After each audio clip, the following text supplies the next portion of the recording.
Welcome to What Lies Ahead. I'm your host, Chris Raffini, lead singer of the Long Island band Overthrow. On my podcast, I explore everything related to the hardcore scene through the eyes of artists, promoters, and record labels. As always, please like or subscribe on all social media platforms. For more information and updates, check out our Instagram page at @WhatLiesAhead_podcast and find us on Facebook by searching What Lies Ahead. Now, on to the show.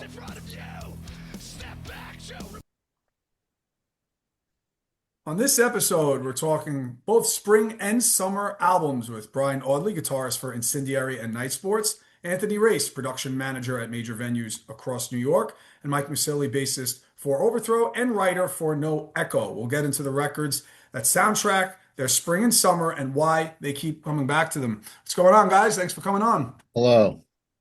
Welcome. What's up, guys? Welcome back. So this is actually, we were talking before this.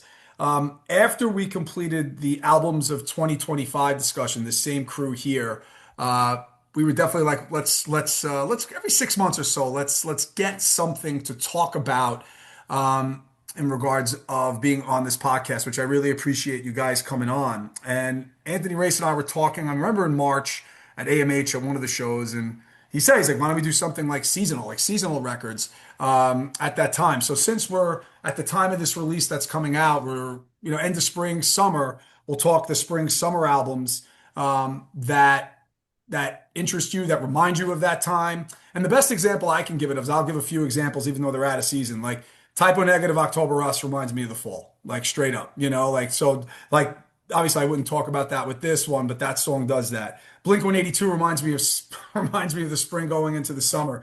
And I'm actually looking at you and it hit me, but like when I hear Bite the Hook, I think of Memorial Day weekend for some reason. And I think that's because at the time of when that record came out around then. So that's right.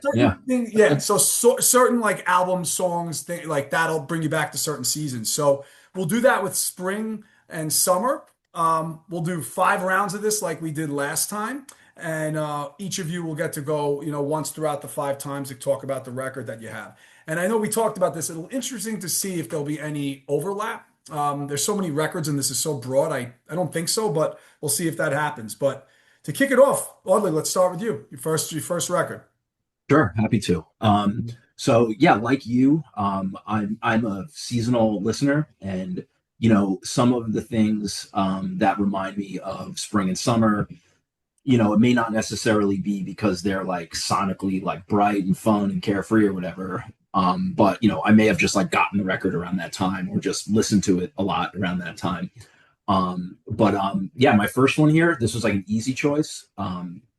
It's Pantera, Far Beyond Driven, which, maybe not necessarily summer vibes from that alone, but me and Dan Lamelli, drummer from Incendiary, as long as I've known him, we've had this thing where Far Beyond Driven is what we call the first windows down day of the summer record. Like the first day where you can drive around with like your windows down and like blast the record, like that's the record that we both pick.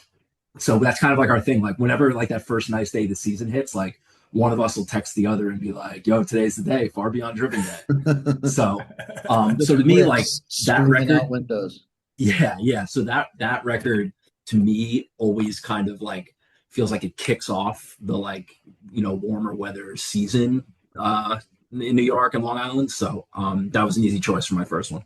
Yeah, I hear that, and I agree with you with that, because it's when I think of Pantera, I think back at high school and we saw them, and I think Race, you came with us to that, right? We saw them at the Nassau Coliseum. We saw them like 3 times. Nassau Coliseum. Then we saw them in the summer when they played with Prong. It was supposed to be Sepultura, but Max messed his knee up, so they couldn't play. So we see a Roseland show too in there somewhere? We did. Yeah. So that's a great choice. What's your favorite track off that album?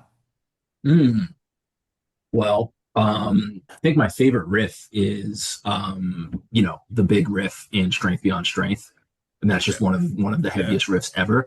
But I have a real like growing appreciation for, that album is like all hits on the A side, but literally like all the songs they made videos for and shit is like on the A side of that record in a row. But I have a growing appreciation for like the B side of the record, some of like the deeper cuts, and Slaughtered was always one of my favorite tracks. That's not one of the big hits. Yeah, so I'd say Slaughtered. So I even like the Planet Caravan cover was pretty good too. I actually enjoyed that one. It was an interesting take on it. It's not my first go-to on that album, but that's Yeah, a I great also record. remember like I also remember around when this came out, like I'm a little younger, I think, than some of you guys. Mhm. And I remember a kid in my class, and I must have been in like fucking fourth grade or something. Like he got a copy of this tape from his older brother and like brought it in. The teacher found it and saw the lyrics to Good Friends and a Bottle of Pills. And it was a Oh, big fucking problem. Yeah, it was At big. that age, yeah. It was a big big problem. fucking problem. Then But you started that made it wearing cool it. to me too, right? Like that made it seem even more That's what dangerous that than I does. already Like, thought it oh, was. I'm Yeah. listening to the right thing now. Yeah, right. Yeah. And if It you was like the remember with shirt with the weed leaf too, so it was Yeah, like Yes, everywhere. yes. With dude. So Yeah. I've mentioned this before, but when I saw Pantera at Hammerstein in like I must have been like 2000 or 2001, Oh, I went to and that. Yeah, yeah, yeah, yeah. Is with that with like Soulfly? yes, Yes. yeah, Soulfly, Morbid Angel, and I forget what else. But I got a shirt there, and the shirt had pot leaves all over it and a huge Confederate flag, right? And at that time, so I It don't was know the what I don't Great know, Southern right? Trendkill tour, man. There Exactly. you Yeah, yeah. go. The Great Yeah. So, but Southern like, so I Trendkill. wear that to school, and I'm in like 10th grade or something, and like I know I'm taking a risk with the pot leaves, right? And like I inevitably get in trouble for it. I get told I gotta, get my jacket out of my locker and cover it up. But like fast forward, and like the irony is the pot leaves are by far the Yeah, more acceptable graphic on that yeah, shirt now, right? Like Yeah. nobody gave a fuck about the Confederate flag Right, right. yeah. in 2001, but pot leaves was a big deal. So I don't know. I always thought that was kind of interesting. It sucks too because I mean that's one of the few shirts I have that like still fits and is an original, but is like completely unwearable. Yeah. And not for the weed leaves, right? Yes, yeah, Yeah. Yeah, totally. What I remember, one more thing about this album, what I remember, because I was a big Pantera, like all of us were. Mike, I don't know if you really were though, but Yeah, I mean, I fucked with Vulgar Display. I was probably out by time Trendkill was doing it. but the anticipation from Vulgar to Far Beyond Driven was right, like that That was anticipation of hype. that album coming out, like you just couldn't wait for it. And then you're right, like not only I think you said like the riff on Strength Beyond Strength. It's like I remember hitting play on the CD when I came home and bought that, and I'm listening it upstairs in the room, up in my room, or listening to my friends, and I just remember being so blown away by that's that song. absolutely And I'm like, crushing. this is better than, oh my God, like we were like losing our minds. Like I'll never forget that, and it reminds me of Spring because that's Mm. kind of, I believe it Gateway came out around band like. too, though. They were a great gateway band too. Like they got a lot of people legit into hardcore. They Yeah, really, Oh, sure. yeah, and I would say you they know. were a good like a good band in high school and stuff to kind of like work with what you got. Like I definitely Yep. remember being into hardcore and stuff, and like not a lot of kids in my school were, but there were some dudes that like Pantera, and it's like all right, close enough. Like we Right. can, Yeah. Right. we can work with this. Yeah. I That's think a they great were one. definitely a bonding band in our school, Chris, of like, all right, we all like Pantera. We're all going to go to VOD. Like, we're Yes, all going yeah, to do that. Exactly, Just like that. For sure. It Uh, was. It was. All right, Race. You're up. all right, I'm going to start with Quicksand Manic Compression. mm, Came out like late, like winter, probably early spring, but that was the Warped Tour summer year, like Nassau Coliseum parking lot with like all those bands. So Oh, is that that with Civ? record, Sick of it all, right? yeah, Yeah. sick of it Swinging all. Utters, See, Lords of yeah, Brooklyn. Sublime, Sublime, yeah. the one, at the Nassau Coliseum parking lot, 95. Yeah. So we would all be pretty psyched on that record. So I think I played that a million times that summer going into there. And it's always one of those records that once again kind of stuck out to me at this time of year or like spring, summer, just nice day, windows down, the beginning of Backward, the riff and divorce, like Landmine Spring, of course, like windows down, like just cranking, and it was the second real like interaction with Quicksand, but this one stuck with me way more than Slip and all those records because I wasn't around for that record being released. This one, I was like, this is out. I got it at fucking, although you're from Smithtown, there was that close to yeah. music store on the corner there, where the florist used to be across from Oh Grand my Canyon. God, I I forgot got about it that. there, Yeah, like going out there, so it was like that record just meant a lot that time. Still rock it all the time. Can you They just just did post a that photo of repress it? too. You just posted a Yeah, there's photo so of it in many your story. represses. I just got the one with the book, right? They redid it on iodine. Looks dope. Like the art, the everything. It was so clean production wise. It wasn't like a dirty demo like that we were rocking all over the place. So it really stuck out. Blister. That whole record just kind of is just hit after hit. There's others. There's obviously the whole thing that's an incredible album. It's like something with Thorn in My Side. I remember like that was the song, Yeah, that was the hit. Yeah, Like that was the the single hit. was out for that. And then you're like, and then I remember being younger and talking to someone about it, and like, yeah, he was in Gorilla Biscuits, and I'm like, what? Like that's how you get into the, and then it's just how all that stuff leads to it. What's your favorite track on this album?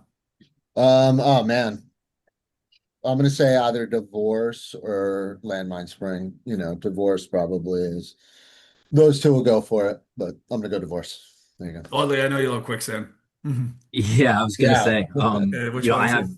yeah, I have a very cool and unique relationship with the Quicksand Special material guest now. player. Yeah, you Yeah, played. That was sick. yeah, I was gonna say, Yeah. Okay. I was gonna say like, when you're mentioning some of these songs, like, so yeah, originally like I did, they brought me in to do Slip in full for Riot Fest. And that was kind of it. I learned Slip back front to back. I mean, I knew how it went, but I had to learn, the parts and stuff. But then, that went so well. They had another show on the calendar, like a one-off in Minneapolis. And they're like, "Oh, why don't you come on this one too? That was awesome." So for that one, I had to learn a couple Manic Compression songs, and like literally didn't like I learned them on my own, but like we didn't practice them together at all Oh until wow. like we got That is into like terrifying to yeah, me. until we got into like the Airbnb the night before, just like kind of like riffing around like in sound check. But it all worked out. And yeah, I mean, I could talk about that experience all day. But yeah, I love it all, and I'm very thankful for the relationship I have with that stuff now. Yeah, they're great. They're a great band. Mike. I'm gonna go West Coast on my first one. Rancid and Out Come the Wolves I knew it. is I knew like you. Yeah. one of my like all-time summer records. Came out when I was in junior year.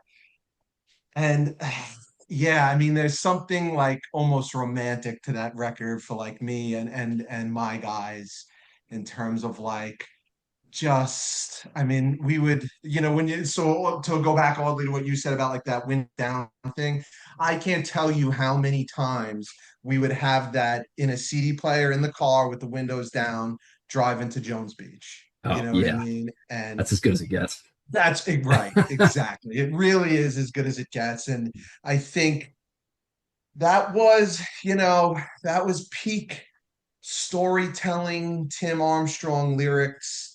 The way they blended the ska riffs with the punk riffs on that record is the best they've ever done. It might be the best it's ever been done in terms of like no cheese factor on it. But also like as a record, it just like it has that vibe of like the liveliness of like the warm weather and just sort of like it's one of those records you listen to it in the backyard, you listen to it at the beach, like it has that fullness to it. That I mean, even to this day, like I will find myself, Yeah, putting that on, walk on the beach, whatever it is, man. Yeah. dude, I've taken that a step even or zoomed out on that, and like I think that's like one of the best rock records, like kind of period. Oh, Mm. yeah, You yeah, know, yeah, it really is, man. dude, It really is. 19 tracks on that, almost an hour long, and like I don't know about you, but I don't skip any. Like Bangers, yeah, start to finish bangers. Can't mess with it. You really can't mess with it. Like, and sort of to scale out what you're doing there, Oldie, too. It's like, the last couple are what they are. But when you look at that run of about five full lengths of like 15 to 19 tracks on the full length, and all of them are like that is an unprecedented run for the yeah, genre that we're all like sort of swimming in here. yeah, And unheard Out of. Come the Wolves, peak, peak, peak of all of that. And I just Yeah, love it for the summer, man. I really it's do. funny because I almost had not my favorite Rancid record, by a stretch, but like Life Won't Wait for me is a summer record. I don't know. I just got it in the summer. I listened Good. to it a lot when it Yeah. came out. Yeah. Definitely has not aged as well as Out from the Wolves, but yeah, I mean, It's interesting. Life Won't Wait to me, and this isn't fair to either band, but I think that's like their version of the Clash's Sandinista, right? Mhm. Sandinista is this big double record that the Clash are going to put out, and it's going to show how they're not just a punk band. And I think that's what Rancid tried to do too. Um, and while it couldn't do that, I do think it's better than a lot of the credit it gets. And I think they don't play a lot of the songs off it when they're touring and stuff. And I don't know why, because I think it's an interesting record. Um, doesn't hold up like the other ones. You're right about that. But it's a much more interesting record than I think it gets credit for. Yeah, it gets overlooked now, but I Yeah. always like a lot of that, especially in the summer. Yeah. But out come the wolves, baby. Your I crew think, Mike, I think when I definitely, met you, I yeah. think you were wearing a Rancid shirt. That, Yeah. that all tracks. You know what I Yes. mean? Yeah. Yeah. So Yeah. so it's interesting with all the first albums, and I actually kind of thought this with the three of you, and then Audley, we'll get to you in a second. It's all records when we were all younger, right? It brings you back to that nostalgic kind of feel. Like even just hearing something like the records, I'm like, I just brought me back to 95 and brought me back to 94 or whatever the time came. Yeah. So, Audley, what's next? All right. Well, I guess to kind of continue down the Walter path, we've already covered my history, and I'm a disciple of all his work. But Rival Schools Pedals, their second LP. Um, I mean, again, I got this one in around the spring, summer. I don't know if that's when it came out, but like, man, like when the weather turns, like this is what I want to hear. And I mean, for a lot of reasons, like this one does have that kind of like breezy, light summer feel to it sonically. Some of the tracks, man, like A parts for B actors, racing through red lights, like I don't know how this wasn't up there with like Foo Fighters radio rock hits. Like these are truly incredible uh, rock songs. Big Waves always obviously makes me think of the beach. Getting a peek behind the curtain with some of this stuff. Walter told me that's about Waves and Rockaway and getting crushed, which we can That's all cool. all relate to, right? Yeah. You're just sitting there like, oh, thanks, tell Oh me yeah, more. dude, I was soaking Like, it up. that's Oh, good. yeah, I was soaking it all up. Time But with yeah, I Uncle mean, Wally. Hot take yeah, now, maybe this record I kind of like better than United by Fate sometimes. Like United sometimes. by Fate, like is a little faster, a Mhm. little rougher around the edges, and this one like stretches out a little bit and has a lot more highs and lows in Yeah, each. I was really delighted. I think it was last year, if not the year before, but they did like a reissue of it Mhm. with a couple bonus tracks that I'd never heard. And I mean, even those songs, I was like, oh my God, this is like there was the one single they rolled out, You Should Have Hung Out. Like Mhm. I was like, oh great, another one of the best Rival School songs I've ever heard, Hmm. 20 years And Ring later It or Out is whatever. probably like the catchiest Rival Schools like Yeah, for verse, like it is. Was yeah, that some absolutely. records? Was that some? No, I think they like self-released that one, or Was because it that wasn't self-released? or no, they were on like some label for what the hell label were they on? They were Was on like United by not Fate came out on like Island, I think. yeah, Did was it it? on Island also? I think it was on Island. Wow, Oh, I didn't know they I were can both look on major the label internet. ones. I Mercury. fucked up. I grabbed the Mercury. LPs of the ones that I actually own. I don't know if Yeah, this and is that was even. the Yeah. reissue. I have a Dude, this reissue says this came out on Elektra. Electra. Yeah, Oh, like so. Okay. Yeah, Like yeah, it originally was Impressive, released. definitely man. on. It just definitely probably wasn't pushed as much. Like the United by Fate was everywhere. Yeah, That Yeah. fuzzball, that one though. But now I'd throw that one on sometimes before United by Fate. It's like you hmm said, it's got so many little different, appetizer. yeah, different pieces in that record. Like A Parts is definitely the one. Unbelievable, man. I love that song. great. That's a great record. Race. All right, let me go to the list here. I'm gonna go Lifetime, New Jersey's Best Answers, because much Oh, like Rancid, that one was again, I'm talking windows down, fast sing-alongs with friends, it came out and was polished and shiny and had all the hits that you wanted, sing-along parts. It was great, that was like the end of them too. And I remember Chris Overthrow played what the hell was it? The studio. I think it was Split Decision Studio, like, and it was like a daytime show, and it was like the one, upstairs. yeah, and Benefit 108 for PETA. nighttime. Yeah, we're Yeah. playing at CB's. We were like, all right, man, like, like you're done. I'm out. Like, see you guys later. We all left to go see that show. But yeah, whatchamacallit, Lifetime, New Jersey's Best Dancers, That was reissued, and like I don't think it's been reissued besides like Jade Tree, just keeping it going kind of. But and the band kind of doesn't really play and put themselves out there in the legacy model that other bands have, which is kind of cool, I think. yeah. Like as much as I'd like be like, yeah, I want to see Bands that. too, like Like Jersey's Best, and even the self-titled one. That's Lifetime's one of those bands that like is very important to Long Island Yeah. Oh in yeah. sure. 90s into the early aughts. Yeah. Yeah. Like It was a the, blueprint for a oh boy, lot. it was. Yeah, like we all say silent majority and rightfully so, but like when you scale out what else was part of that blueprint, I Sure. mean, Yeeman's riffs and Ari's vocal styles all over late Yeah. 90s, early aughts And Long Island. theme song was on probably the best hardcore compilation, the Antimatter compilation. Matter, baby, let's go. Which had every sick band from that time. So that song also stuck out to me as like the one for that song. Yeah.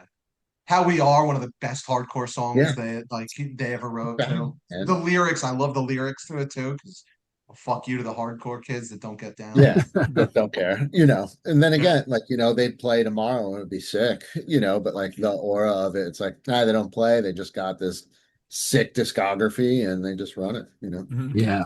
We might have talked about this the last time when we were talking about how great the Dead Guy comeback record was, but Sure. like the Lifetime, It I was guess it good. was self-titled, the one that came out Yep. however many years later. The Like, Few by Ramen one. yes, yeah, dude, that record. I Low mean, key, dude. Bangers. before the Dead Guy record, I mean, that's what I would always point to as like the best comeback record. And like Sure. now looking back, The airport song. probably wasn't even that long between records by today's In standards. retrospect, it was definitely less than 10 years. I want Yeah, to say it right. was less than 10 years. Yeah. I mean, and that record, like, I've had some discussions where people will put that record at one or two for Lifetime. Listening back to it now, Hmm. like how good that was. Yeah, And also, I think that one, to your point, Audley, like they finally had a budget. They finally had time to like be in a studio and sit in a studio and like do the thing right. It's a good Yeah, record. because they were yeah, coming out of the world of like the Fallout Boys and they were like, give them money to go do this record. Like Right. yeah, really the breath where it wasn't like, cool, you have to do this in 3 days at Steve's, or it was probably longer, but like, or Right. you have to do this a lot quicker than there. You can actually breathe it out. Go yeah. for They it. must have ran out of that budget when it came time for the cover art. Yeah. Boom, roasted. That's a great one. Mike, you're up. Last of the second Okay, round. so I'm gonna bring it back to the East Coast for my second one. I'm going Murphy's Law Dedicated. Oh, I love this one. It was the last one they did on Another Planet that has all like the claymation figures on the front cover. Just like yeah. it's just a fun, it's a fun record, and I think why I would put this in terms of like summer ahead of any other Murphy's Law record, it's probably for me their most cohesive record. It has all the quirkiness of Murphy's Law, but like just good, New York hardcore punk, super fun, which I also think like sort of dovetails with the summer vibe. Like, they never took themselves too seriously. So you could sort of, get down with the lyrics as you're hanging in, out to backyard parties in the summertime. Like you could put Murphy's Law on and like even normies are going to be okay with it. Yeah, really love that record. I'm going to say my favorite song is probably Sarasota because once I figured out what he was talking about, it's hilarious about them like in the tour van down in Florida and like Mhm. cops busting in on him and just messing with him for no good reason. And of course, the way Jimmy delivers it is hilarious. But I think they did the video for What Will the Neighbors Think, Yeah. which was like that was it, right, Race? Yeah. And like just a super fun video, especially like nerds like us, you watch the video and you're like, oh my God, that's that guy, and That's that's so that and guy, so. and that's Yeah. you know what I mean? Yeah, love that record for the summer, man. I haven't seen them in a while. Live. Do they still play songs off this from the last time They you saw will, them? they'll They do play stay like gold. They do they'll Don't play Bother Stay Me, Gold, they'll play Green Yeah. Bud, Dysfunctional Family. Yeah. Yeah. Um, but yeah, I guess it depends on what lineup you're catching them with, what Right. Jimmy's gonna do. But just a great record for the summer. Yeah, they also have 5, 6 records, and after 40 minutes, they still keep a punk rock hardcore set length in most of even their headline shows, maybe an hour, because it's 25 minutes of him talking, which is part of the show, which is great, but Let me tell you something though, and you guys okay. have to agree with this. The biggest tragedy of Jimmy Gestapo is the genre he ended up in. If this dude was in just like a little bit more mainstream rock, he would be one of the biggest, most celebrated frontmen in Sure. music. Yeah. His albatross is the music that is played behind him. Dude, he commanded like, that Misfits arena like it was nothing, man. It was the but I'm best. saying, bro, he gets everybody in the palm of his hand immediately, dude. Yeah. Audley, round 3. Is it on me again? Yeah. We got 2 from us? Okay, cool. Mike just went, yep. Okay. All right. I was really excited to do this one. Again, I said, like, I kind of tailored it to the audience here.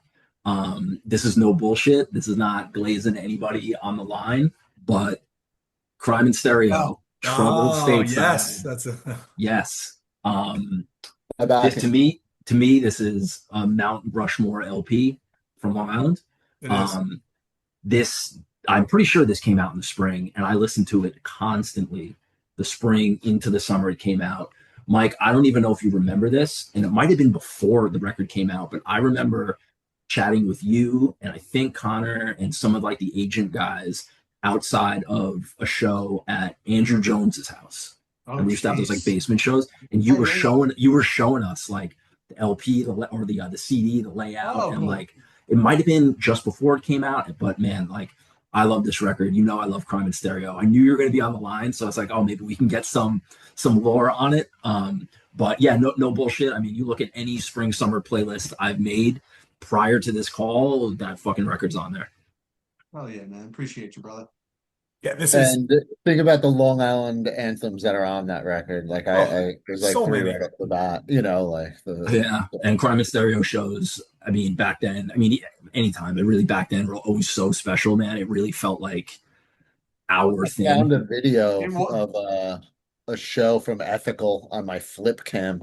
But I can't load it though. Like it's labeled. I know which one it is. I remember standing there holding the freaking thing, and I can't open it. But I'd love to see that. So I think that might even been one of your last shows towards it with them. But yeah, it was a good show. Which favorite I'll track? tell you this, man. I'll tell you this though, Audley, before you get to your favorite track. Like, I didn't appreciate everything that was going on at the time, as of course we never appreciate what we have when we're in the middle of it. But in looking back, when you said sort of that was ours, I do think that was the biggest thing that I reflect on. In that, like, it was a crazy moment where just everybody was on the same page with the same vibe. And that record, I got to give it to Alex, man. That kid wrote a gem, man. He really did. Yeah, it's so good. I love it. I still listen to it all the time. I still reach for it when I want to listen to Crime in Stereo. And I love it all from Crime in Stereo. I don't even discriminate between eras. It's all great. Favorite song? That's fucking tough, man. I guess 4X's is the first thing that came to mind. Interesting. Yeah, always loved that one. The last track, I mean, lyrically, the last track is like so, I mean, haunting now, honestly. It's like, when did this come out, Mike? 2008? 2006. 2006. 20 years. It's crazy. 20 years, dude. And like you listen now, and like a lot of that shit still, unfortunately, rings true. But man, yeah, I love it. I'll say 4X's. Yeah, 4X is my favorite track. Oh, yeah. Great.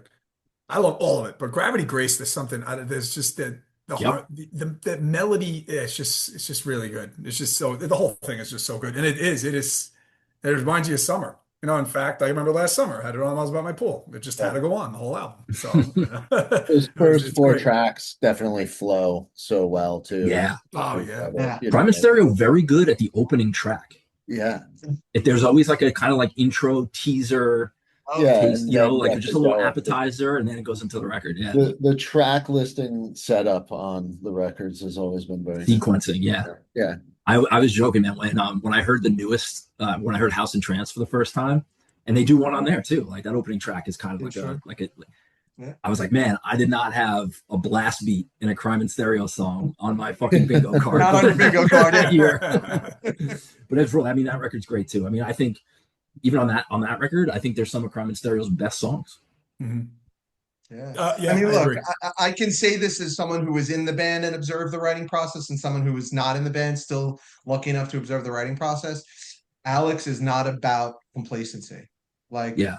he doesn't, there's a clearly we could all, like all of us who've been there from that band's beginning through now, there is a thread that lies beneath everything that Crime and Stereo does. But he also wants you to be able to listen to those records in their own right without sort of like everything sounding somewhat the same. Like, and I think House and Trance is probably his best effort in that context. Yeah. Yeah. Rogue Wave on House and Trance is the, I'm Really like, good that's one of song. the best Crime and Stereo Good songs ever. song. Really Period. good. Yeah, And great that, record. what was the distance in that record? Was that 8 years since the record before that? 8 to 10, yeah, yeah, That it was was a long time. 2023.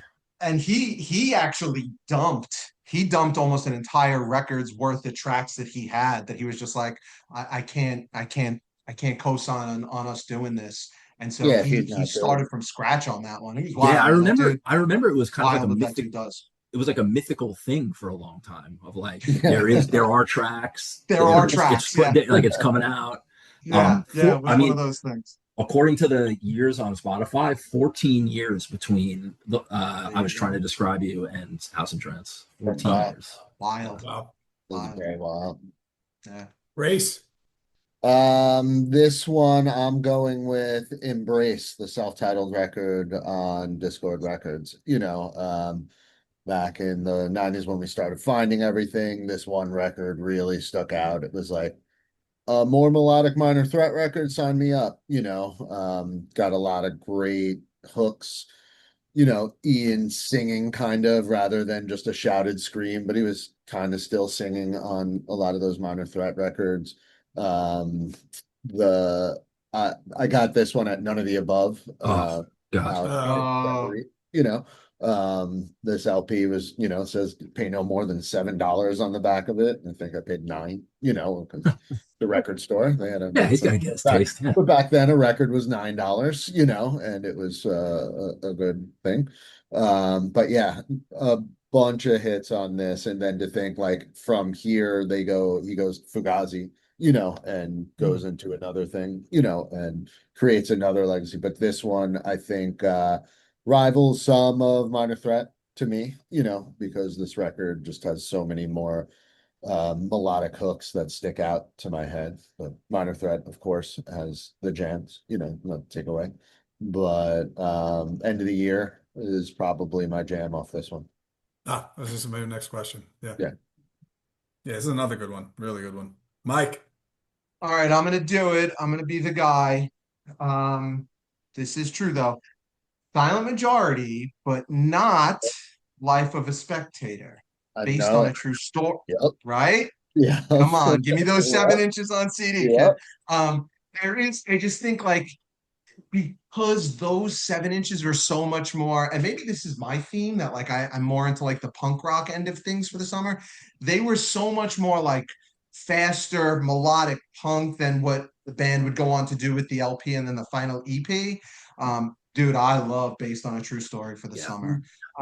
There's something a little bit raw about it and edgy, and like it still has, even on CD, that sort of Long Island hardcore band doing stuff in their parents' basement energy to it. Um, but that's one of those where it's like I'm conscious that it's like, oh, it's warming up out. It's time to break out the 7 inches. If I'm doing the vinyl, it's time to break out that CD on the iPhone if I'm going for a warm weather run or something like that. And it's just one of those vibe records for me in that sense. And I think I know I talked about this. Maybe did we do this where I had to call out my favorite silent? Oh, that was with Race, but it's still my favorite one on this. Where New Song. I Yeah. mean, Yeah. the beauty of New Song is that like you put that on, And you put that on, and you're around the fire at the beach. The normies are gonna love it just because it's sort of chill and fun. But when you listen to what Tommy is singing about in terms of like war and the military industrial, it's like the layers that you can listen to with that song. I just love that song. And even like 3 o'clock solitaire with that sort of like interesting, moody guitar lick behind him narrating about that guy that he sees. It's just super low key, impactful, but also like one of my absolute summer bangers. Yeah, I totally agree. I mean, that was the This Island Earth 7 inch was the first material I'd heard from Silent Majority, just by virtue of that was what was on a mixtape my friend's older brother made for him that I got to hear. And it's funny you mentioned this because literally last week, prompted by, they announced they're reissuing the EP on vinyl for the first time. Pre-orders are up now. Less than a week ago, I pulled out both 7 inches and was like, Oh, oh, let me throw these out. And like, dude, it was so fun just like listening to it and looking through the liner notes and just like it really, I mean, this is like a credit to Tommy's whole storytelling thing. Like it really just puts you right back in the place instantly, Yeah. And, I took advantage of some of the access I have now. And I asked Tommy, I was like, because both of those 7 inches have 4 songs each, right? But there's 10 songs on the CD. So I was like, so what are the two? Yeah, that was my question. Tell us. Yeah. So he told me Soft Six was recorded for some comp that he doesn't remember if it came out or not. And I didn't find out about Life Raft. Okay. But yeah, being looking for the nerd notes, I was like, dude, fuck it. This is, if I can ask, I'm gonna ask. Yep. But yeah, dude, I'm right there with you. I love this shit. I love it all, but this definitely has a very special place for me I thought the lore was that Life Raft was it like going to be was a demo song, or it was in between those on one of the demos. Okay. Oh, interesting. Yeah, because I mean the recording is just as good and very consistent with everything else on there. So could have been from any of the sessions. Totally wrong, but that is what I had heard back then. Yeah, recognize expectations, Richie. Yep.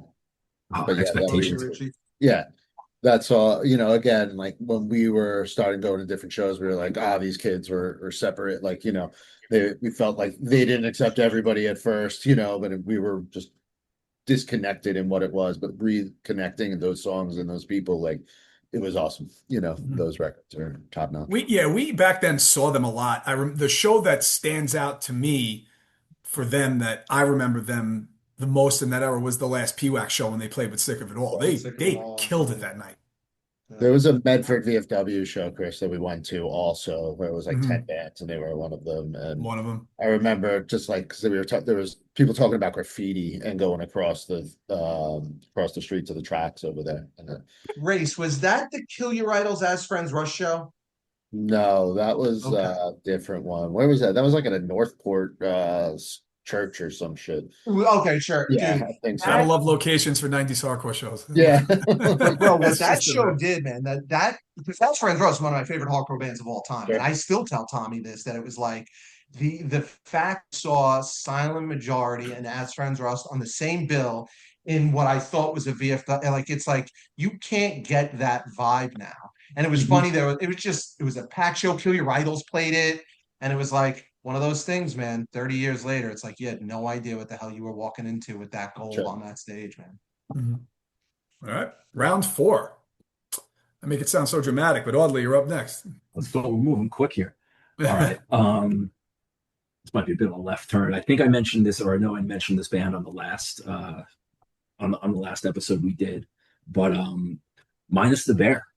I fucking love this band, dude. I love this band. And this record is called They Make Beer Commercials Like This. And I mean, the vibe of this band overall is such just like a relaxing, chill, like I want to float around in a pool and drink a Corona. I was gonna say a backyard hang vibe. Yeah. So like, what if I'm going to the beach or trying to have a nice day outside, like this is always something I'm reaching for. And I probably sound like a super fan between the 2 episodes now calling this band out, but I really do love it. There's never a bad time to listen to it, but I definitely listen to it a lot when it's nice out. So which songs do you like? I was actually hoping you weren't going to ask because this is one of those bands that has like the wacky long song titles. So if I'm being honest, My favorite song on this is called "I'm Not Totally Down with Rob's Alien." Okay. Um, so it's a mouthful, but that really kind of captures the vibe I'm trying to describe here. Okay, got it That's does. Botch Dude, right? Am I Yeah, incorrect? Is that yeah, it is yeah. Botch Dude, Dave right? Knudsen, Yeah. the guitar player, like that Genius with the guitar, dude. man. I mean, nobody fucking even thought to play the guitar the way this guy does. That's what I'm Nobody saying, even bro. thought. Like he's Right. tapping and sampling it and sampling that and tapping over it. Like it's worth Easy. going to see them just to see this guy do his thing. Yeah, yeah, yeah, yeah. True. During COVID, he was doing like playthrough videos on his Instagram. And I was like, oh, I'm gonna fucking learn some of this. And I checked out one and I was like, nope. Nah, not for me. I'm Okay. good. Nope. Yeah. Race. All right. Avail over the James. That's another one. Once that like the clouds clear at the end of fall, and it's that one or winter, and it's that 165-degree day for the first time. You can rock those windows down and out of headphones, just walking with no jacket or anything. Over the James was always a good one. And this one brings me back to Levittown Kids because you guys also used to rock this one all together. Love that record. Deepwood, Scuffletown. They even cover an Embrace song at one of the streaming things. They just said Young. It's a great record. Their whole catalog again, Avail, nothing but bangers in that one. But Over the James sticks out to me for Epitaph? Yeah, right. I think it was No, Fat. Was that It was Fat? Fat, No, wasn't it Fat? JJ reissues them, right? Oh, yeah. Because Yeah. they were Lookout. I think that was their first post Lookout one, Fat. I think it was Yeah, Fat. I don't. Yeah, one of those. But It's either Epitaph or Fat, Chris. yeah, I one of mean, the. It West Coast definitely punk. wasn't. Lookout. That one we know. Lombardy Street. There's a bunch of jams on that one. That to me is like one of those records that plays through, and it's like, oh, it's over. All right, fuck, Yeah. let's go. And like That a sample little at bit of the that. end of Bo's Son. Yeah, Thank you for buying this Thank you hardcore for product. yeah, that's one hit from Avail for me. Nice. Mike. Hand to God did not intend to return the glaze here, but here we are. The glaze that came my way is actually what pushed this because I wasn't going to do it back to back. But if you could see this, I don't know if you could see it, you probably can't. Hand to God, boys. Cost of living was on my Oh, summer thanks, list. man. So, Hmm. and this is an interesting one because it came out when I was living in Long Beach with Alex and Christian. And I distinctly remember we just started like listening to it afternoons in the kitchen when someone was either like making dinner or we were just hanging out. Christian and I had this like ritual that we would always go for a dip in the summer. And we'd like put it on like in the basket on our beach cruisers and listen to it on the way down to the beach. Um, and for me, this is an interesting record. 2013, Brian? Yeah. Okay. So like this record was interesting to me, and I think this springs to like the vibrance, speaks to the vibrancy of it. This was really like a reintroduction for me to you guys. Like you guys had played a few shows while I was still in Crime and Stereo. I was in a very sort of bad way with hardcore as I was exiting that, and then sort of had needed my couple years away. This was one of those records that as I was, refining my way back to what I loved, and I was like, oh shit, if this is what Long Island's doing right now, then like we good. And it's just one of those like bangers all the way through, just like, I mean, I could give you the glaze on some of my favorite tracks from it, just because that's what we're doing. But the obvious one, Zeitgeist, Deed Before Creed. I don't know if that came from the ethical humanist banner that we all came to love. Doesn't That's matter, did exactly it? where it's Okay. exactly where it came So from. Yeah, it cool. was definitely on purpose. Fucking love that. But That was also the like the tip of the cap. lyrical content behind it. You know what I mean? Yeah, so that one really that's like one of those vibes where it's not like, romantic to my high school days, but like it re-energized me for hardcore. It was a moment in time where I was living with, two of the dudes that I've always been close with my life, also lifelong hardcore kids. Yeah, and it was just like, okay, if this is what Long Island's doing, then I gotta stop missing out on this shit. Dude, that means a lot coming from you Yeah. and the rest. Obviously, we looked up to you guys a lot in a lot of ways. And hearing that is awesome. And it's nice to hear such like a positive response to that record, because like a lot of times when people tell me what they like about the record, it's more like, yeah, I wanted to fucking murder my boss, I'm tired of fucking commuting, like this really kind of hit me, and it's like this really like hostile, angry, which it is, right? It's there, Yeah. yeah. It's there. So it's refreshing to hear like a different perspective and different take on Yeah, it. man. Yeah. I have personally no summer connection to it. I don't think we wrote it in the summer or recorded it or Interesting. released it in the summer. But Interesting. actually, no, a record release show might have been, because I remember it being hot as fuck. But Yeah, because I do want to say, like, we started jamming it probably spring, and it was like it wasn't too far from when you had released it. So yeah. yeah. But thank you very much, Mike. It really does Yeah. mean a lot from you. That snake riff, man. You know, Thanks, There he is. dude. Let's go. Well, That snake you rip. know. And like you guys just put out that comp LP, right? Mhm. That just got in the mail the other day. And that now, like revisiting a bunch of those splits that like, oh, I haven't listened to that split with Suburban Scum in a while. You know, like Yeah, those that was, we've songs been are wanting to do that around, for a Thumb while. Scum you know. split. Like, Yeah. and those songs are around, but like just to be like, oh, now like putting that on the other day, it's like sounds like it was remastered, right? Yep. For those Yeah, we songs. try to So, keep everything consistent. yeah, Yeah, sounds fucking so good, sounds full, and I was psyched to hear those, you know. thank you. Thank you. Yeah, like, our band was very different before and after Cost of Living. That was a really I don't know, very, just the band is different Tipping in a lot point. of Yep. ways. Yeah, it really was. Sure. And doing like we wanted to kind of like I'm not big on looking backwards, and I was kind of the mindset of like, hey, all that material's out there. It's on, it's disparate and disorganized and kind of scattered across the internet, but it's out there. Like, I don't really need to shine a light on that. But some of the other guys really wanted to do it, and then it was Justin from our label, from Closed Casket, that like said something that really kind of like put me over the edge. He's like, with hardcore now, he's like, there's probably like a generation, if not two, who love Incendiary and have fucking no idea these songs are out there. And I was like, all right, let's do it. Unless you got like a TikTok with those songs going, man. Yeah, I mean, now you never know. I've had this conversation with somebody recently, but like, man, I mean, that's, if there's any silver lining of the internet TikTok thing, like it's really just like flattening the timeline. Like kids just take things at face value now, and like they don't give a fuck when it came out. Like, it's, I heard this today, I like this band today, I'm gonna go see them next time they come through. Like, there is no kind of timeline anymore. Yeah. Right.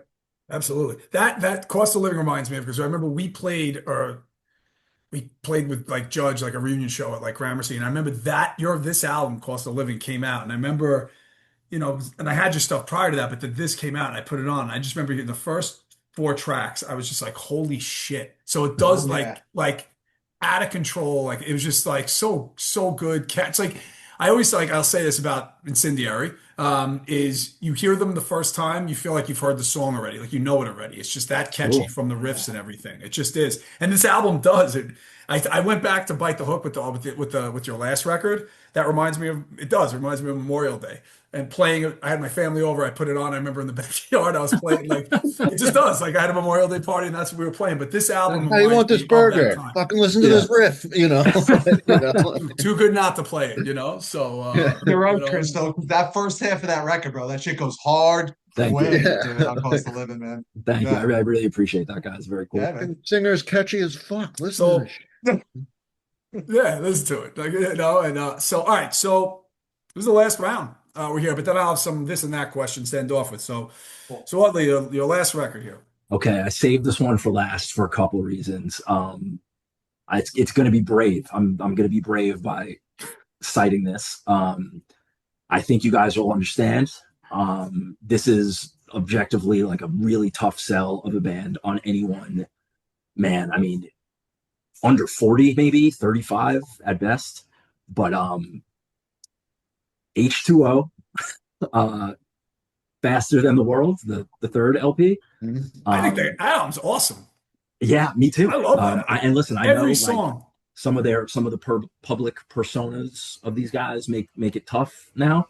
But man, I fucking love this record. I listened to this so much the year it came out. It is one of those records where like I kind of save it for the summer almost. Like, I don't want to burn out on this, so I can enjoy it in the summer. And yeah, like if nothing else, to kind of like redeem it, guilty by association, singing about the summer, and Freddie's fucking Ready, guest man? vocal on that. Like, Yeah. that's one of the best, my favorite vocal spots, guest vocal spots ever. So I'm not Good afraid call to, on that song. Yeah, you're right, man. That song is a yeah, a man. banger. Go back to that one. Like, I love, and dude, I don't know, people may forget or not. Like, H2O was like a big fucking deal in Big, hardcore, Big deal. big like deal. Big big deal. deal. One of the Big biggest deal. bands at the time. It's aged how it's aged. But at the time, man, they were a big fucking deal. And this, to me, this is their best record. I loved the first one. Thicker Than Water, to be honest, like didn't really I It live felt up like a to dud when it because kind the of, hype of the other record, like yeah. so many other things overhyped it. I think it's not a bad record, it's still So a yeah, bet decent so right. hardcore Yeah. record, but like maybe my I, guard was down because of that, so I wasn't expecting a whole lot from the third one. But man, You know I what? love this record, The man. This is song easily my "Faster Than the favorite. World" is a banger. I got it in my head now. It was Yeah, like a touring song, yeah, right? Like Yeah, it was yeah. about like all the Japan Junior, places. and like you had a bunch of guys. Like Roger was on. Yeah, you know what? Call. And Yeah. was also, in you know the what One this Life, reminds me One of? Chance video. Yeah, you're in that. There you go, Oh, Race. really? Yeah, you're in Yeah, that. like Holy it was shit! like everybody come and like hang out on this bus. And they just That's drove the right. bus around the city and like we're like just like doing the chant and the chorus, you know. Holy shit! It was Oh, like that's like just a a cool very funny little. day. Like it was like, hey, show us filming a video. Like a couple other people, and we're just like, all right, let's go. It's funny. Do you Wow, what a guys cool little piece remember of lore we uncovered here. what I want to say it wasn't Cedar Beach. I don't know where it was, but they were supposed to play a show out was Yep. like the third PWAC show gets shut down, and then they moved the show to the beach. They played with the I think it was Scarab in back then. Sound Beach. It was out Okay, east. I think it was like Sound dude, Beach, some shit like Jesus that. when you Christ, want that's to talk out about there. like not just an album but a band for the summer, unforgettable show. That was an Yep. unforgettable dude. We literally had the Atlantic Ocean was the background, and it was them Scarab. I don't know if Glassjaw played. I want to say they were on the flyer. Attention played Did out there. I don't Tension know. play instead, maybe? It's that But man, what a show that could was. be Just wrong. straight summer vibes too. Yeah. Yeah. That's a Yeah. great Well, record. I'm glad you guys backed me up on that. I really No, that's put myself out there with Yeah. that. I saved it for the Again, end. I was like, if I, despite it arguably being the most summer record of all the ones I've listened to me, I was like, listen, if I lead with this, like no one else is gonna listen to a fucking word I say for the rest of this. So, Yeah. But like again, all these records are so subjective. What somebody feels is like their summer record or whatever Yeah. it is. Like, hey man, that's the vibe that they're feeling. Go for Yep. it. You know. But that one for sure it I is. went and saw this band called Witch Club Satan the other night, and it's just Norwegian female feminist black metal, and now that's like my record for this summer. And something for record came everybody. out I was Yeah. last gonna ask you, year, that's you what know, it like reminds you man. of? it was great. But I'm thinking fall into winter. Just by the name of them. The it's witchiness of just it. when you see Yeah. it, where you catch it, what happens to it, That's like it. you You're know. right. My Right. next record was done in the fall of '99, but it's the Get Up Kids, Something to Write Home About. That is a spring that was summer awesome. record to me that I feel as shiny and has all the hits, slow songs, fast songs. They were so popular at that time too that song was everywhere and all the girls liked it too, so it was just play that record everywhere. 10 minutes is a hit, and when I would tour with them I would try to stage dive during 10 minutes and it was always awkward. This would be weird, Kids um just kind of yeah, it was definitely like we played one show in Spain and it was like an HC like sweaty show and I was like, oh sick, I can like flip. I'm like, this is great. Now my back hurts. But Red Letter Day, Valentine, Slow Down, like Great. nothing but hits, and it's just again how all these records delivered in different time frames and where you feel that they hit for you and when you feel the warmest listening to them. Like I can listen to these records whenever, but certain when I hear them, like I want to bring it back to this sunny day music that isn't gonna fucking bring me down, kind of thing. So it's so interesting that this is a summer record for you, because I mean this is one of my favorite records. Period. Like Sure. top 5, maybe top 3 ever, any genre, all time. wow.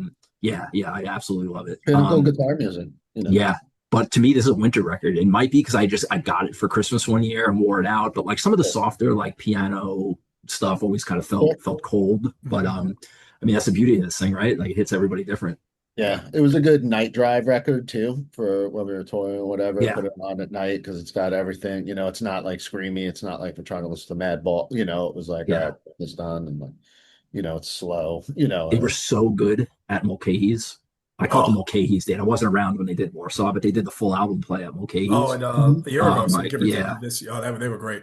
amazing. And like, I really give them a lot of credit and respect. And I think they're kind of doing the, for lack of a better term, like the nostalgia shows like so well because they're leveling it up. Like they're at their best now. Like they're taking the opportunity. The kind of like attention has kind of caught up with the music, however many years it's been later, and like they're like aware of that opportunity and like knocking it out of the park. Like they got better gear, they're well rehearsed, they're trying to like really kind of like deliver it, in a way that it's never been delivered before. So I think yeah, I just think younger they're really doing fans it right. are going to see them too. Yeah. Like it's not just that 37 and up crowd, that is still kind of in it. Like they're playing to newer kids and everything. They're doing that Jimmy Eat World tour right now, so that Oh, is that's next. Isn't that like next week?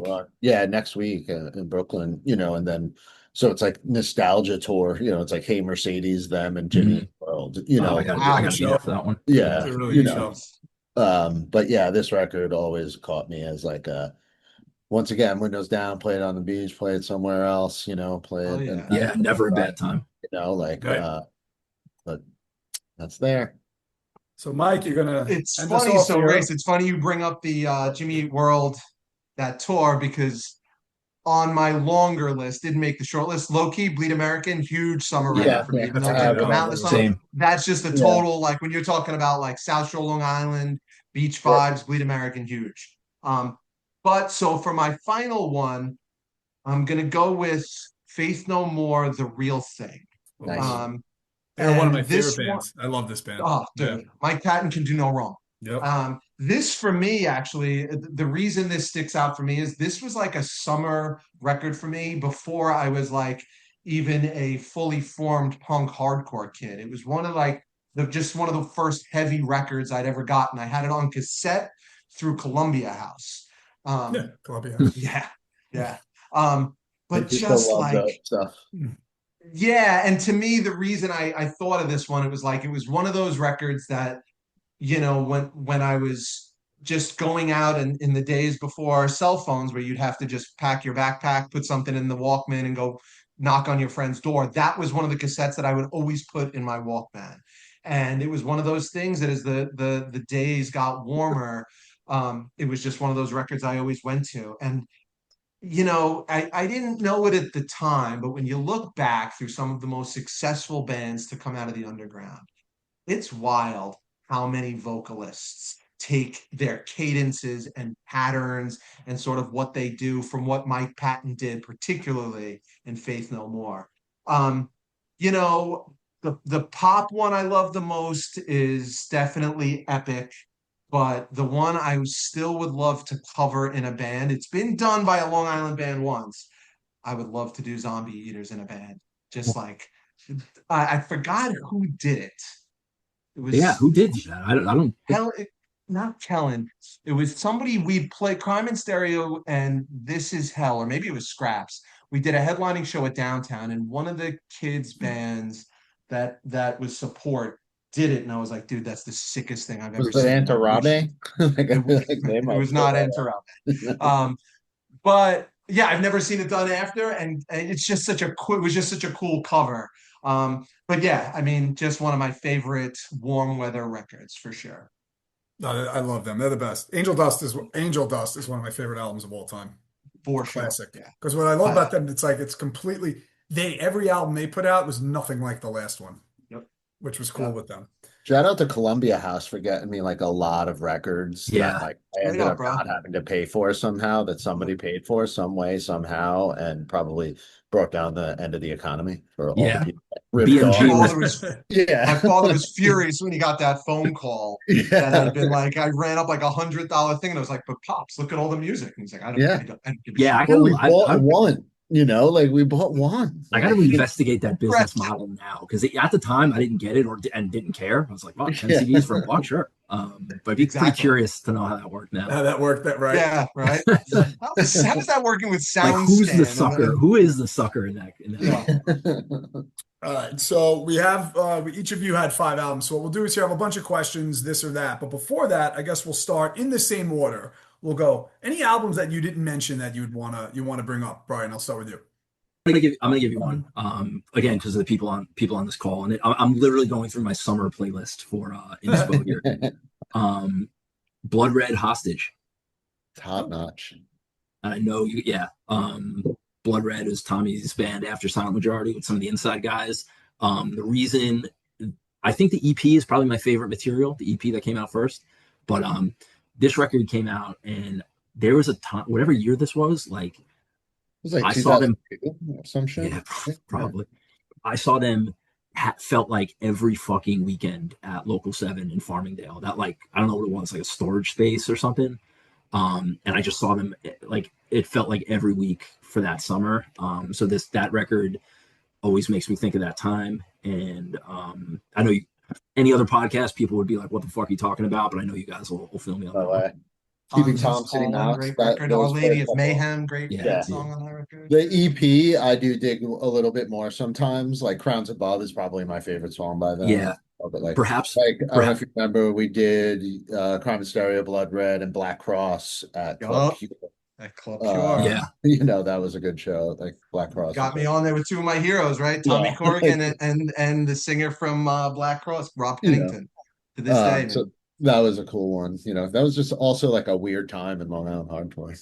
Totally, it was. Yeah. It was a weird stopgap. Didn't know what everyone was doing. Yeah. And I listen to it now. To book shows. I was like, I got to do 2 shifts at the pizzeria, or the show's not playing. Like fucking rent somehow. But yeah, I dig that one. Possibly one of the nerdiest conversations I've ever had with Alex Dunn was about this record, and I was like, what if Hostage was produced by Mike Sapone, the guy who did all the brand new shit? Because brand new stuff, yeah. They take some fucking, I don't want to say risks, but like it's ambitious. There's like cool guitar tones and effects going on. It's there's a piano part, shit, and like not to take anything away from the recording because it's it definitely stands up. But like if they had like a more like rock producer who could kind of like maximize and really kind of like see those ideas through and execute the ideas in like a bigger way, like, man, I think they would have been sitting on something special. And like whoever said it before, but like this was like a weird in between period. Like this might get a little off course, but another band I always thought that about was Dearly Departed. Like I didn't know what the fuck to make of that at the time. I was like, oh, this is the guy from Tension's band. Like what the fuck? Because you got to think the too, guy you got from 4 Inside heavy is singing. hitters of all these bands that would do all Tension. You listen to that shit now. Inside, all of them in one shot. So Dearly Departed, because that time too, I was working with Chris and One Day Savior, and he loved that record too. Yeah. And put them out, and like we would try to get them. They got some good tours. They came back. Like even now, those songs are still dope. Yeah, and they just hit streaming recently. And I was listening to all that stuff again. And God, it's so good. Way ahead of its time. Very ambitious, especially considering the bands it came out of. And man, there was just kind of like no place for it, at the time. Yeah.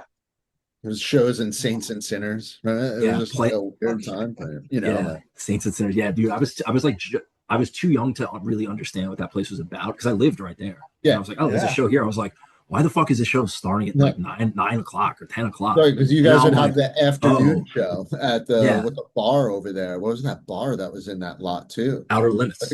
I feel like Subterfuge played there a bunch. Yeah, definitely big Subterfuge backup plan scene. Yeah, definitely I feel like I saw them there like 3 times. I'd be like, this is so weird. I'm gonna get a bagel because 24-hour bagels next to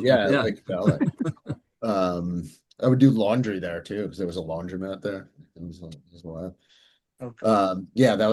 Those records were really good in a time that was like really stretching for Long Island, and luckily like the younger kids really picked it up. Like you guys starting, This Is Hell start, like Subterfuge keep going. Like Crowd and Stereo like really took it and went and rebuilt it. There were so many Yeah. other getting involved in like booking shows and doing all that stuff then too. Yeah. I wouldn't call it like dark ages, but it was just like kind of like a lost time. Yeah, it was Yeah, very Like, much. just a so little there was lost.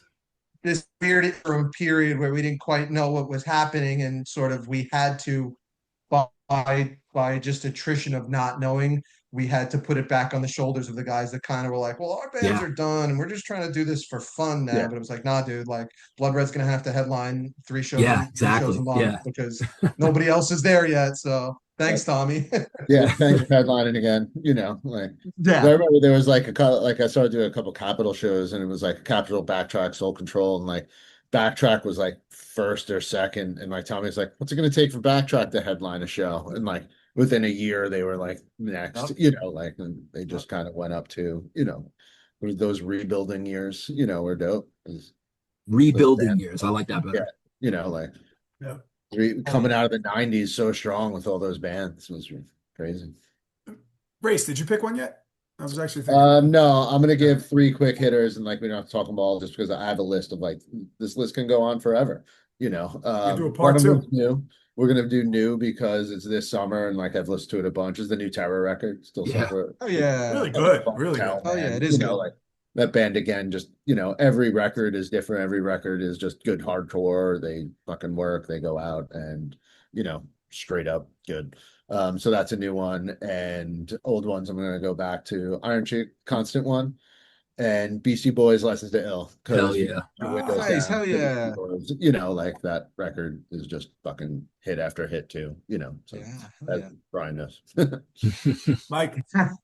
I'm gonna go with the band I mentioned just a few minutes ago, As Friends Rust One or something. It didn't come out in the summer, but it just didn't make my cut of five. But I think it's just one of those again, like every song on that record for me is an absolute banger. It was also sort of like my introduction because it came out when I was in college, where it's like, hardcore as an adult. There's some lyricists out there that are treating hardcore in an adult way without like Cat in the Hat, stab you in the back, all the respect you lack lyrics, doing like good stuff. So Good yeah, line. As Friends Rust One or something. Yeah. That's a good line. Yeah, that's pretty good.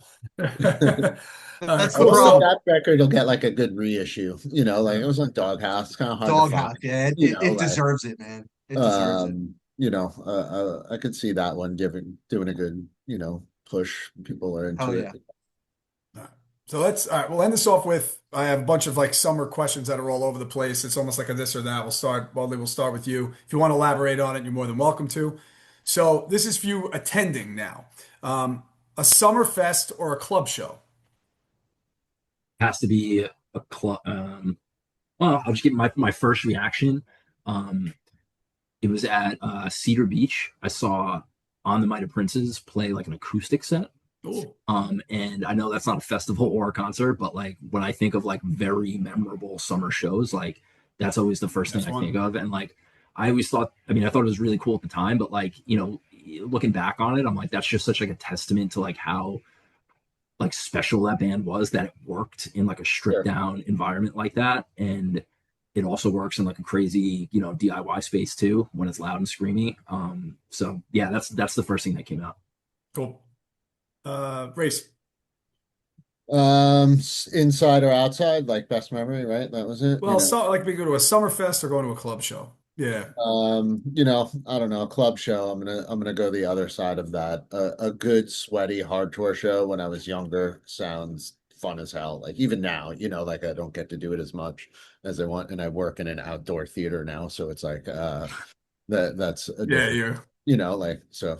A sweaty hard tour show where it was like, we went to a lot of Coney Island High shows in the summer and those wetland shows where it was just beaming sweat, like, Especially Coney Island High. the energy was there. Yeah, I'll go with a sweaty club show. Why the fuck not?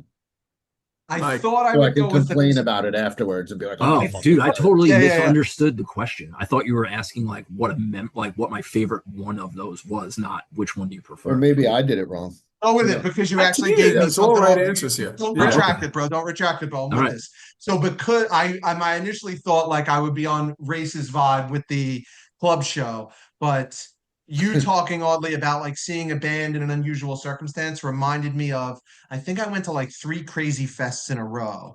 And it wasn't quite summer, but it was warm weather. It was outdoors. It was right on the Ohio River.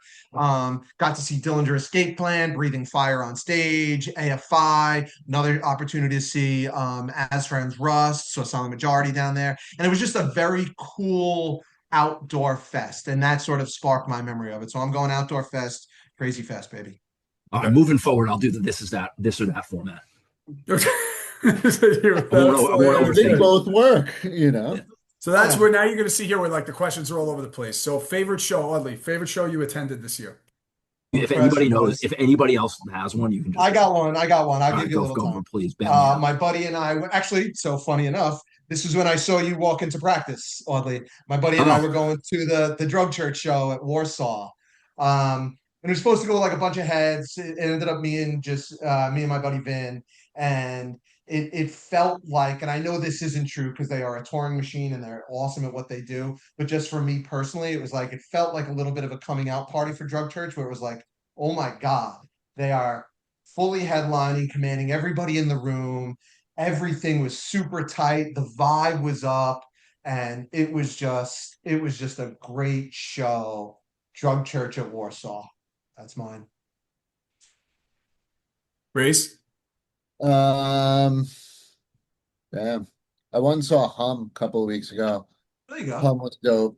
You know, it was like Hum, Nothing, and a bunch of other bands. I didn't get the Chapter House play it, and I saw some of them, but Nothing was doing Tired of Tomorrow reunion kind of night, and Hum was amazing. So, Oh, yeah. and my runner-up Did is they with do- Club Satan.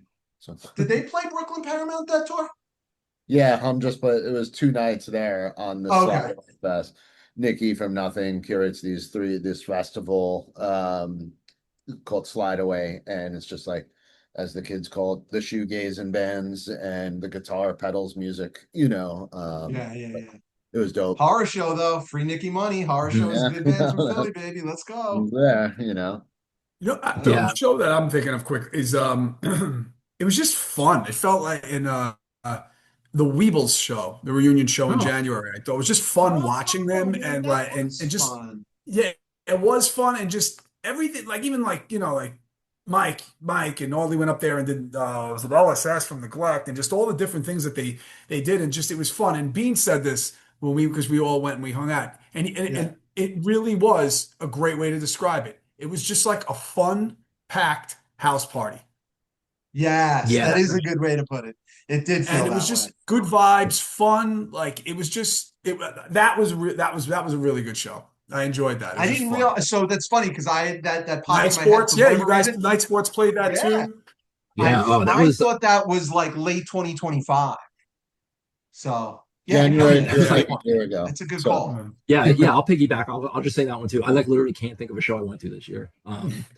But yeah, that was a lot of fun getting pulled into that thing. Like I never saw Weebles, and like to be honest, like I didn't kind of get it at first. And you know, Vinny and his brother were really excited about it, and they kind of pulled me in and kind of explained it to me. And the whole, like everything leading up to it was just fun. Like the kind of like uncertainty of like who's playing what, and it was this kind of like big, I don't know, like collective of people. Like anything was on the table. All these fucking legends. Party. And yeah, man, I mean, I took the opportunity pretty seriously and I wanted to fucking crush it. And there were some other ideas that did get practice with members that never happened. And even the practices I got to do in and of itself was some of the most like coolest, rewarding shit I've ever done. So that was a really special thing. What was the song, guys? What was the song that Nat and Mike from Family Dinner did? And she absolutely crushed it. Oh, it's the Pat Jones. Benatar. Yeah, Pat Benatar. Holy cow. That one, we got to give a shout out to them for that. And I know he's not going to bring it up himself, so I'll bring it up, bro. Somebody that did Firestorm better than Carl's done it in the last 2 decades, right? Like, yo, we've seen it. Yeah, that was powerful. Powerful, Chris. That was powerful, fun, bro. man. Let's go. That was fun. Thank you. Actually, I even love the Weebles' new song, "Who Took a Shit in the Circle Pit." Hilarious. Yeah. Like, but I got it. Like I really got song. there. Yeah, I got it after the show. I was like, oh, this is like just kind of like taking the piss out of the whole thing. And like, it's so fun. Yeah. Yep. Yeah, that was fun. That was really fun. Okay, so it could go two ways. So it's really, I guess, so all of it will start. So favorite show you played this year, Race. When it gets to you, it's more of like booked or been a part of that you've put together. But all like show you've played this year. Yeah, I mean, it's hard. I mean, it's hard not to say the Rockefeller Plaza show. I mean, That looked So fucking sick, cool. man. yeah, That really yeah, did. that was very, very special. Like, didn't know what to expect. I definitely, I didn't think it was going to be as sick as it was, but I didn't think it was going to be as bad as some of the other guys were fearing. Like, I kind of had to sell this into the rest of the band a little bit. Wow, that surprised Because me. because I mean, they're not It wrong. could go a Right? different That's way, like yeah. Yeah, it's but just like one of those why not shows. Like I'm not treating that like a kind hardcore of show. It's like, yo, we got this chance, let's do it. exact. That's kind of how I looked at it. And like, I'd been to some of these before, and like, I was like, yo, trust me, like, it's not going to be as weird as you think. So like, oh, we're going to be playing a fucking European tourists in the middle of the day. Like, nobody's going to give a fuck. I was like, part of that is definitely true, but like, it's a free show in New York City, and like, if your people show up for you, like, it'll be cool. Mhm. And it was, and like, our people like really showed up Yeah, for they us, did. and Oh it yeah. really kind of felt like our fucking show, which that I didn't expect. I thought we played a couple people that might know it, have an opportunity to play in an environment and do something that a lot of bands don't get to do. Period. Sure. Obviously, being from New York, that felt like a pretty surreal moment to be part of, and yeah, it's hard not to say that. It ended up being one of the most memorable shows I think we'll probably ever play. That's awesome. It's awesome. It looked great from the videos and everything that you guys were posting. Yeah, everything kind of just hit. Mhm. Race, what about you? Well, I don't book them, I just cook them.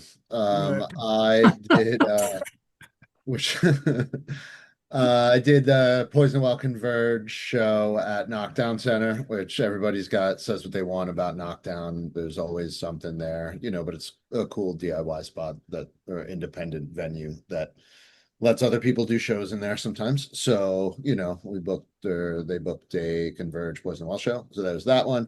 And I just did Kesha at Jones Beach the other night. And that was like the first like big show there that I did this year. So that one I'm going to throw out there because it was just really funny to do Kesha. Very cool. You know, Dude, what I mean, what's the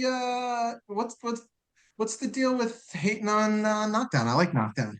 Nice little outdoor space for me. oh man, I could be people far complain enough from about the the stage. sound, everything from the sound to the dim setup of it to the parking.